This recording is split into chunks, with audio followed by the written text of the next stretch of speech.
So I am a relatively new listener. Just started with the pandemic and I've been catching up.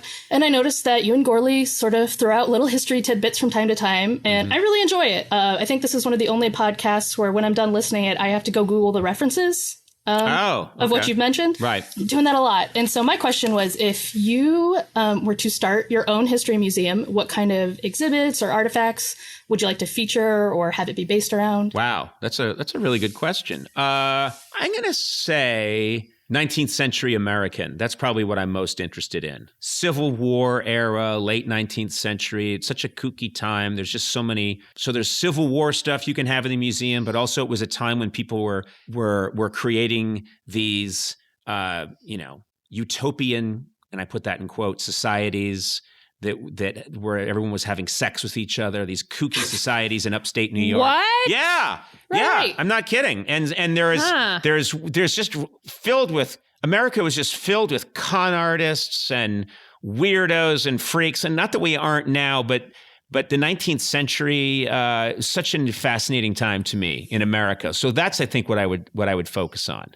You know, phrenologists were thought to be very learned men, and they actually thought that by feeling your head and where the bumps are, they could tell things about you, which is just total bullshit. And they had phrenology heads that you've probably seen for sale sometimes in antique stores, that if there's a bump on this part of the skull, it means that this person is an arsonist. You know, just total nonsense. Oh my God. So I don't know. That's the world I would like to live in. And I would probably walk around in that museum wearing a waistcoat with a pocket watch, and I would have a fake waxed mustache, and I would sort of talk in that old-timey voice. And I'd say, welcome to my museum. It's good. And if you get hungry, there's a nice place. Walk and Roll is next door. You should check it out. Because it looks, you're an older gentleman, and I think it's time to die. That's what I would do. Okay, that makes sense. Because when you started, I thought you were going down like a political route or like presidential. Maybe like Monticello was like a secret house of debauchery.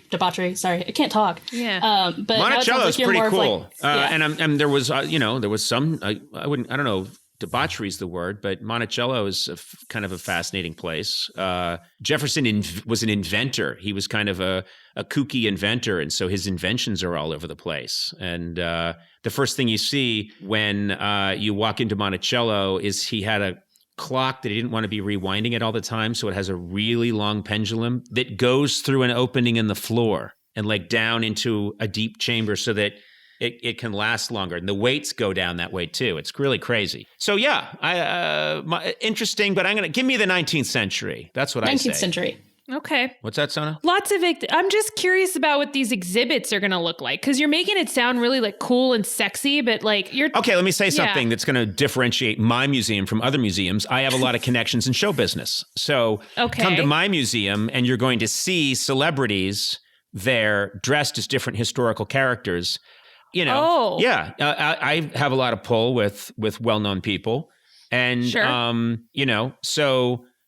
Nicole Kidman would be there dressed. I mean, she's not going to be there every day. I've talked to her about it, and she can't do it every day, but she can do Thursdays. So Nicole Kidman would be there wearing, some outfit that someone wore at Lincoln's inaugural ball. His first, not his second, And just standing there? And it's kind of standing like a living statue. And then you walk up to her and you press a button, and she would do a quick scene about what it was like to be there that glorious day talking to Mary Todd Lincoln. And then she'd freeze again, and then you'd press the button, and she'd have to say the exact same script. But I would get all kinds of A-list celebrities to be there, playing different 19th century people. And it'd be the hottest ticket in town. Let's make history fun. Let's get A-list celebrities dressed as 19th century icons, Let's make this happen. Let's get The Rock dressed as Mark Twain, walking around saying things that Mark Twain would say. And I've talked to The Rock, and he can't do Thursdays, but he can do Tuesdays. He can't do every Tuesday, but he's pretty open in June and July. This is the kind of stuff that I've been getting into. I think. Will there be like a wrestling featurette? Well, when you have The Rock there, there's going to be some pressure. He's got to wrestle. Yeah. And he's going to say, "I'm not The Rock anymore. I'm Dwayne The Rock Johnson." And I'll be like, "Let's cut the shit. You're Mark Twain. You're Mark Twain, and you're going to wrestle. And you're going to wrestle now, and you're going to wrestle Liam Hemsworth." Who's dressed as John D. Rockefeller, and that's just a good museum. right? That's the best museum I've ever gone to. Yeah, Yeah. that's really good. Beats the Smithsonian, which is shit, that museum.